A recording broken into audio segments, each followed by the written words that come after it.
Coming up on City Beat, the Rainbow Company Youth Theater is about to kick off its 2018-2019 season. Find out what is in store for this award-winning company and how you can get a special preview at their season kickoff party. Plus, the monsoon season is here. Find out how this hard-hitting, real-life campaign by the Regional Flood District will hopefully keep motorists from getting in over their heads when they come across flooded areas. And while the northwest part of our city continues to grow, city leaders are not horsing around when it comes to making sure the rural flavor is not crowded out. We'll show you one fine example of their efforts at Bradley Bridle Park.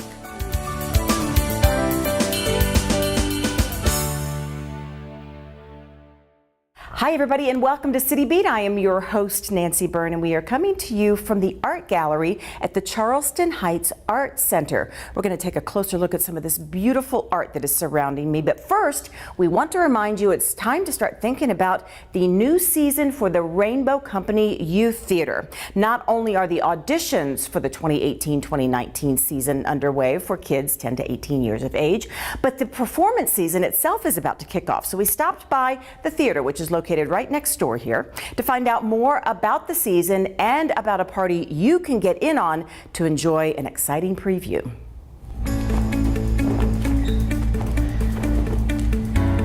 The Rainbow Company Youth Theater is known nationwide and has earned accolades and awards from peers across the country. And right now is the perfect time for you to make plans to join in on a fun and exciting kickoff to the company's 2018-2019 season. I caught up with the director of our Office of Cultural Affairs, who said this year there will be a party right here in the Charleston Heights Arts Center, kicking off the season. The 42nd season. We're decorating the entire facility with little vignettes that represent each of the shows that we're doing this season. And so the audience can come in and they can experience a little piece of each of the worlds that we'll be recreating over the course of the season on stage. We also plan to have food vendors and games and lots of fun things for little kids and big kids alike. And that's also the day that we are putting our tickets on sale for the season. Here's a quick look at what's in store. The season opens with Winnie the Pooh, September 28th. This year's holiday show, Willy Wonka, runs the beginning of December. In February, it's the annual public performance of the Nevada Tour Show, an original musical highlighting a chapter in our state's history. And the last weekend of April will kick off The Land of the Dragon, a stylized Chinese play. Allie says, as usual, they will have the Ensemble Showcase, which will be the first week of June, featuring a compilation of the 2018-2019 Rainbow Company Youth Theater Ensemble's work for the year. Our Rainbow Company Ensemble is a year-round ensemble program that's by audition only. We accept 50 kids every year. The auditions this year are August 11th. The 50 children that are selected for the program sign an agreement, so they're committed to the program throughout the whole year. And then the first week of June, we have a presentation here at the Charleston Heights Arts Center that's a wrap-up. It's called the Ensemble Showcase, which is really just a presentation of the work that they've done throughout the year. If you'd like to see any or all of the performances, there are several ways you can do so. We have season ticket packages available for the first time in many years. We also have flex ticket packages available where you can buy 10 tickets and use them up as you wish. All 10 tickets for one show, spread them out over all 4 shows, whatever suits you best. And there's a new and user-friendly place to purchase your tickets. We entered an agreement with a new ticketing system called OvationTix.com. And so they basically have an incredibly customer-friendly interface online. So it makes the ticket buying process really, really easy. And OvationTix also has built into their system the flexibility for us to be able to do season packages and flex subscriptions and that sort of thing. If you've ever seen a Rainbow Company performance in the past, you know it's a wonderful experience. And if your child or someone you know between the ages of 10 and 18 has an interest in the theater, participating in the year-round program teaches everything they need to know about the theater, but also teaches a lot about life, punctuality, discipline, and respect for others. The children who are involved in the program do a little bit of everything. So they're not just performing in the show, but they're also backstage running props. They're helping build the sets. They're helping build the costumes. We have a whole team of Rainbow children who do the ushering and help us with the marketing. So they really get a very well-rounded education on what it takes to produce a show. Okay, so let's go over all of that information again. The auditions for the year-round program will be held August 11th from 1 to 5 o'clock here at the Charleston Heights Arts Center. No preparation is required. Just wear comfortable clothes and comfortable shoes. It's for kids 10 to 18. To buy tickets to any of the shows, go to artslasvegas.org and click on performances. Or you can go to that exciting kickoff party, which is open to the public on August 12th from 11 to 4 here at Charleston Heights. Charleston Heights Arts Center is located at 800 South Brush Street. Now let's turn our attention to another program focused on our kids, and that is the annual Hoops for Hope summer camp held every year here in the city of Las Vegas. It was actually started about 16 years ago by a city employee by the name of Kathy Watson. She joined forces with her famous basketball son CJ, and they teach basketball skills and a whole lot more.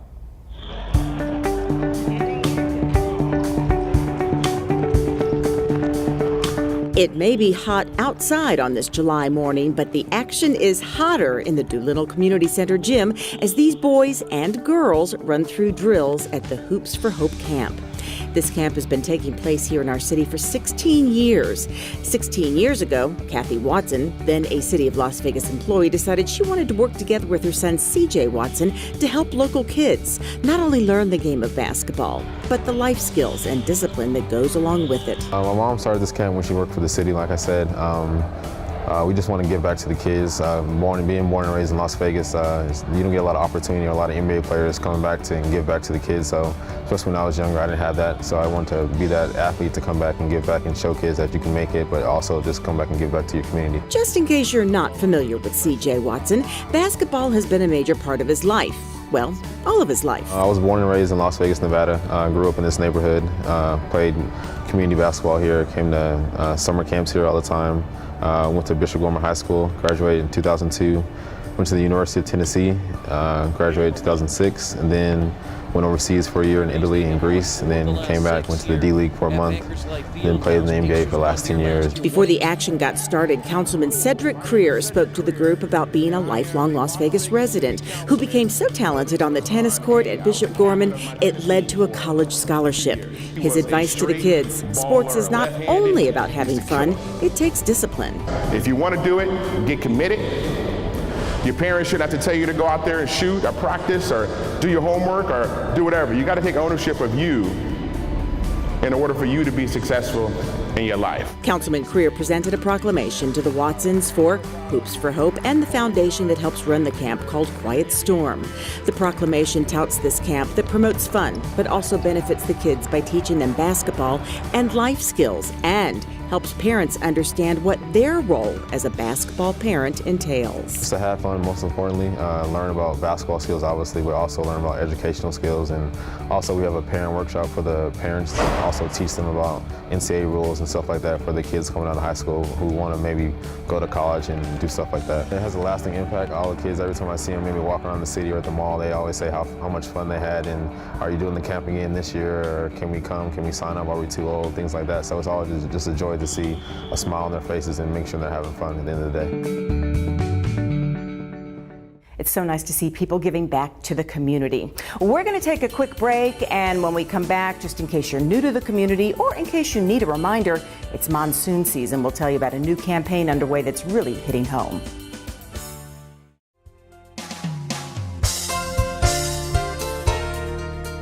Congratulations to Bernard Preston, our City of Las Vegas Employee of the Month. Bernard is a senior inclusion specialist and is a driving force behind Parks and Recreation programming for disabled veterans. Just one example of Bernard's fine work is a multi-weekend fishing camp at Lorenzi Park. Using a grant from the Nevada Department of Veterans Services, Bernard makes sure there are fishing poles, bait, and chairs for these veterans to use while fishing. Bernard's fishing program gives veterans with disabilities a sense of fellowship and allows them to build on a common loyalty with their military comrades. At the same time, it shows their community cares. Bernard never looks for credit for his outstanding work with our veterans. He just gives with no expectation of reward or recognition. Well, we're sorry, Bernard. For your selfless work and compassion, your city is recognizing you as our Employee of the Month.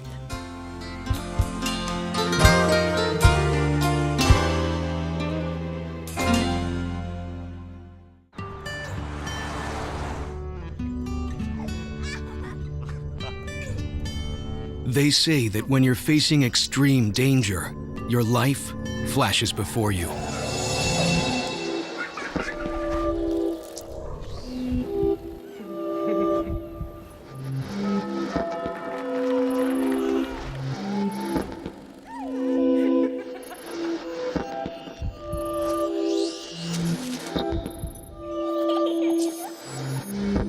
If you think that's sad, consider facing it before you even have enough life to flash before your eyes.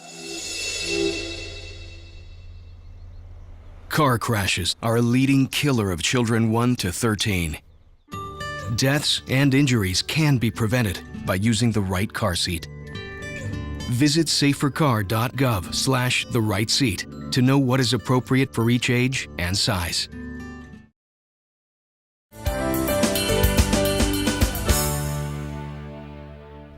Welcome back to City Beat from the Charleston Heights Arts Center. You know, we're all familiar with the pattern. Every afternoon or evening, we see the clouds gathering and then they open up into torrential downpours.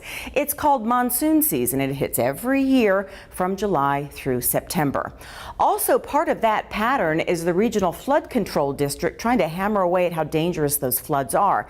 But for some reason, some people don't believe it, or maybe they are new to the area and don't know how to react. So let's hammer away one more time. This is why it floods in the desert. This is why it's dangerous. And here's the new message being sent out there.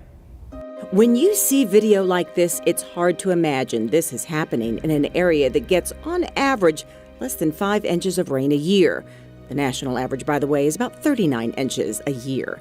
But the fact that we are so dry is one of the main reasons flooding happens, mostly during the months of July, August, and September, our monsoon season. Our soil is very impermeable. We have something called caliche, which is basically like rock matter, where any amount of water is really hard for it to go and absorb into the soil, and that causes flooding.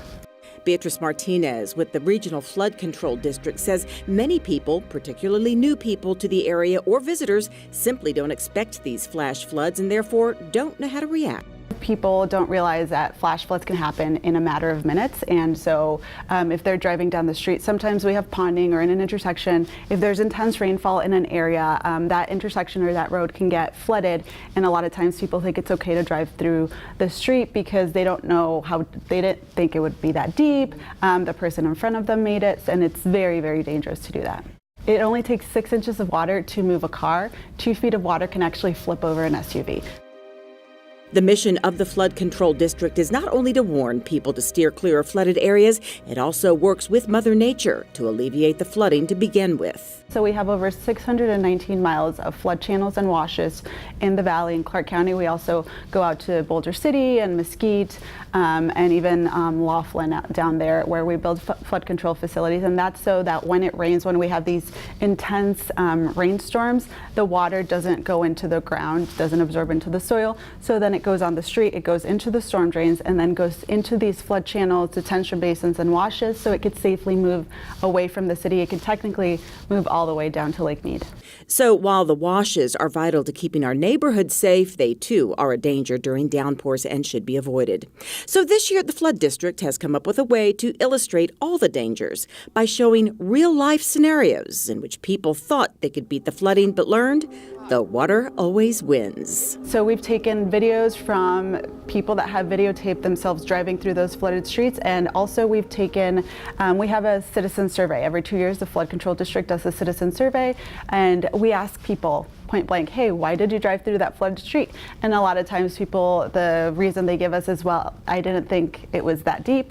I have a truck, I was running late. So we literally took those videos and those responses to the reasons, and we put them on billboards, on TV, we put them in radio messages, we have Snapchat and Instagram, just because we want to make sure that people realize how dangerous and deadly these flash floods can be. Oh my God, this car's gonna hit us. The new campaign proves these warnings are not just empty words. People are injured and killed by thinking they can win when it comes to driving or risking a walk through rushing water. But if the cost of a life or vehicle isn't incentive enough, how about this? It could cost your bank account. 2 years ago, there was state law said that if you do drive through a flooded street that is closed because there is a flood and it says it is flooded, you're liable to, for your rescue, which is up to $2,000. And the reason for that is that when you drive through a flooded street, you don't not only put yourself in danger and everyone else that's in the car, but you put your rescuers in danger, all of the firemen and firewomen that are trying to rescue you. If you approach a flooded area, even if you are running late or think your big SUV or truck can make it through, don't risk it. As the Regional Flood Control District knows firsthand, the water always wins. Stay in the car, and hopefully they'll be here soon. Something else to keep in mind, even if the water doesn't look deep, you never know what's underneath. There could be dangerous debris or the road could be eroding from the rushing water. Also, we have a lot of beautiful places to hike out here, but from July through September, you really need to keep your eye on the skies and the weather report. You do not want to get caught on the trails if there's flooding. Well, our first responders don't really want to respond to swift water rescues, but they know that they may have to, and they certainly want to be prepared. We want to show you how they train. It looks like a fun day in the sun, but it's very serious training. It happens in an instant. A rainstorm moves across our valley and the washes become raging rivers, and many of our streets and intersections are flooded with rushing water. Rope! Grab the rope! That's why members of Las Vegas Fire and Rescue are spending this morning at Wet n Wild, preparing for our monsoon season. Because they know without fail they will need to come to the aid of motorists who get trapped in their cars, pedestrians who try to navigate on foot through rushing water, or people who get caught up in one of our washes. We have a technical rescue team that are technicians in swift water, but the whole department as a whole has awareness on swift water because they're first responders as part of our training. The water features at Wet n Wild enable them to get hands-on training. For example, they learned that actually getting in the water to rescue someone is a last resort. If the first responder isn't safe, they can't get the victim to safety. Rescuing by throwing a line is first choice when possible. Every unit has what we call throw bags. It has 75 feet of a line in there with a little loop on the end of it. And when someone's coming down the river, you try to throw that to them so that they can grab it themselves, and then you ferry them into the edge.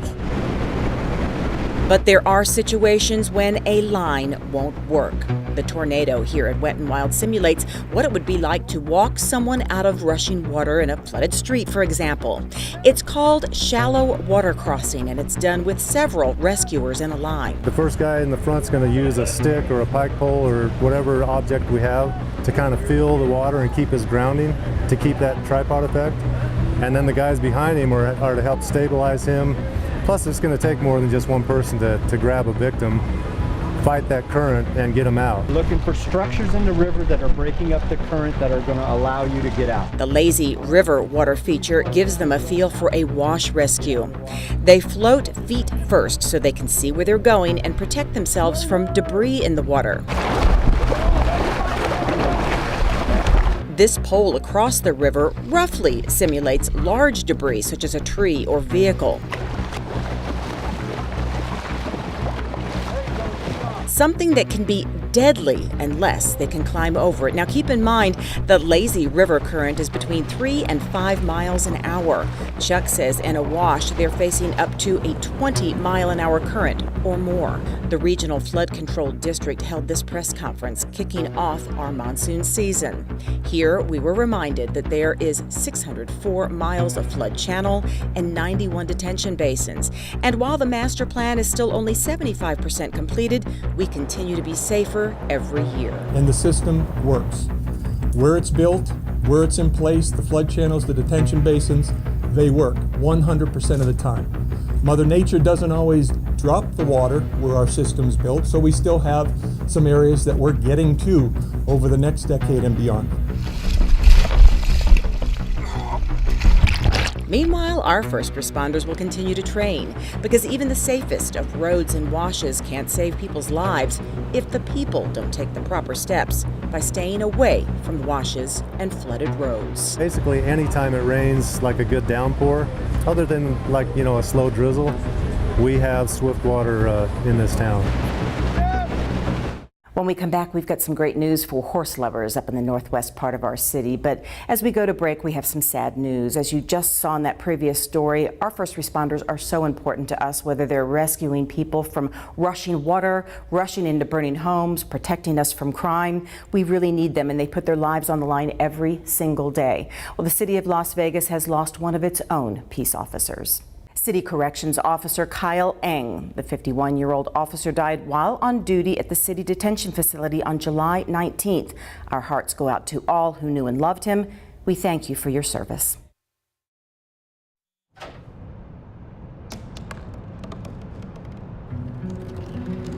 They said I couldn't dream.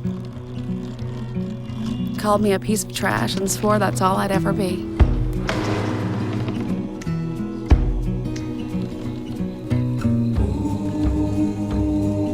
Said a bottle couldn't see the ocean.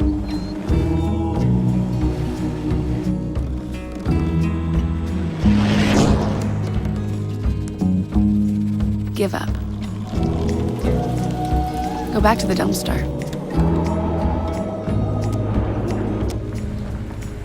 But I didn't listen. I made my way.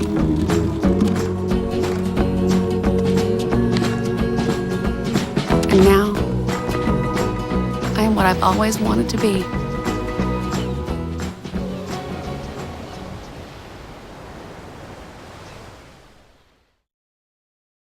Hey, you. Yeah, you. Getting that college education, what are you gonna do? Graduate and take some office job? Be like everybody else? Or will you dare do something different? Like, be a teacher. You could be my teacher. You got the skills. The smarts? Yes, you. You could be the teacher I never forget. That'd be cool. Does that corporate job even have recess? What are you gonna make of yourself? What are you gonna make of me?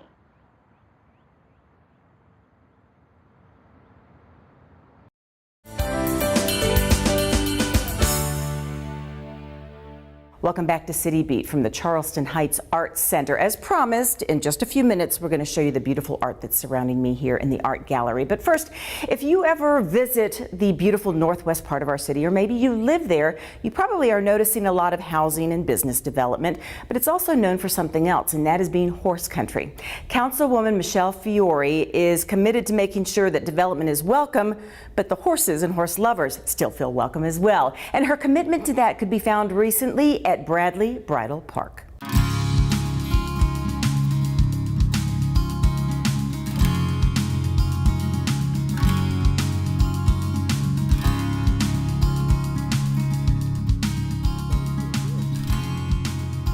It's not really unusual to see a taste of our western roots here in the northwest part of the city. Horse lovers have been part of this area of Las Vegas for many years, and Councilwoman Michelle Fiore is anxious to keep it that way. Ward 6 is welcoming horse people. So I want to build houses with stalls in the backyard, with where people can ride their horses in their homes. And when you have horses in your backyard and you need a bigger arena, here it is. So we're looking at building a couple more of these.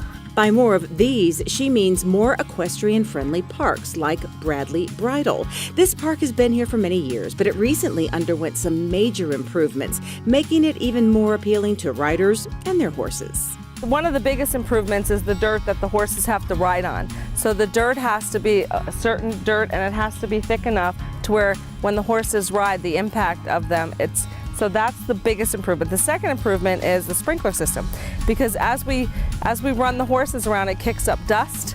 So we want to make sure our riders are safe and not full of dust, and we want to make sure that the neighborhood stays dust-free. The old sand was replaced by 600 tons of new corral mix, 6 inches deep.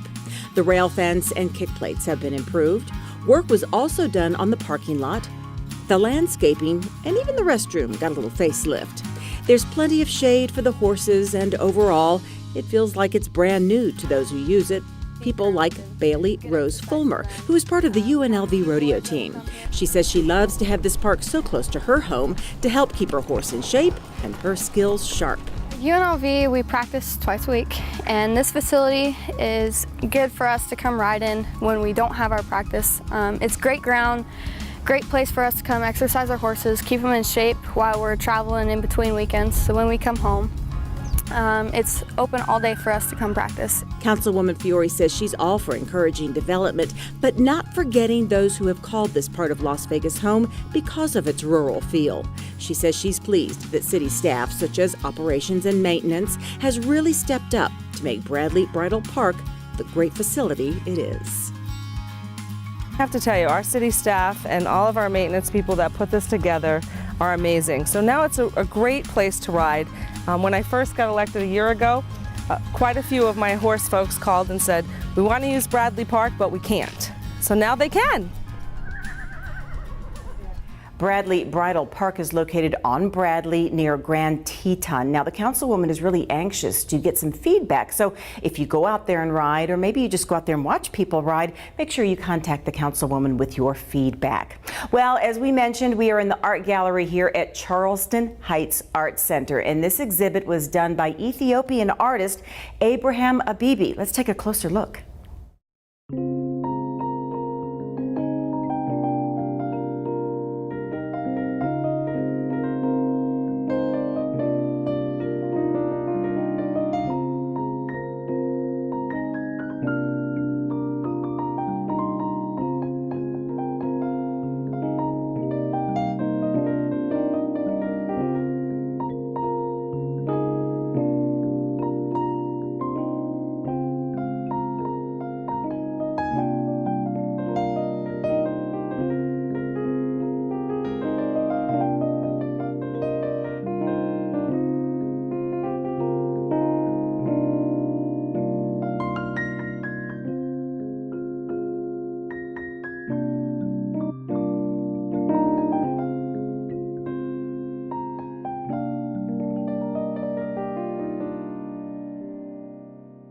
This exhibit will be here through September 29th, and it is open to the public. Charleston Heights Art Center, once again, is located at 800 South Brush Street.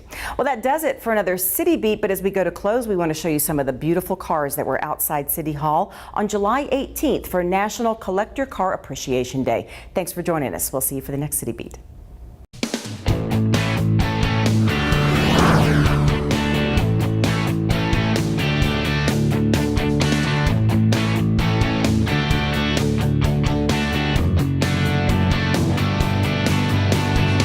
Las Vegas is home to many car enthusiasts and businesses that support them and the industry. As you can see from the variety of cars out in front of City Hall, the interests and types of cars vary greatly, but the passion is constant. The United States Senate recently passed Senate Resolution 574, recognizing July 13, 2018 as Collector Car Appreciation Day in the United States. The collection and restoration of historic and classic cars is an important part of preserving the technology, achievements, and cultural heritage of the United States. Skeeter, for everything you do and for your club, I'd like to present you a proclamation signed by the mayor and the entire city council proclaiming today Collector Car Appreciation Day in the city of Las Vegas. Congratulations.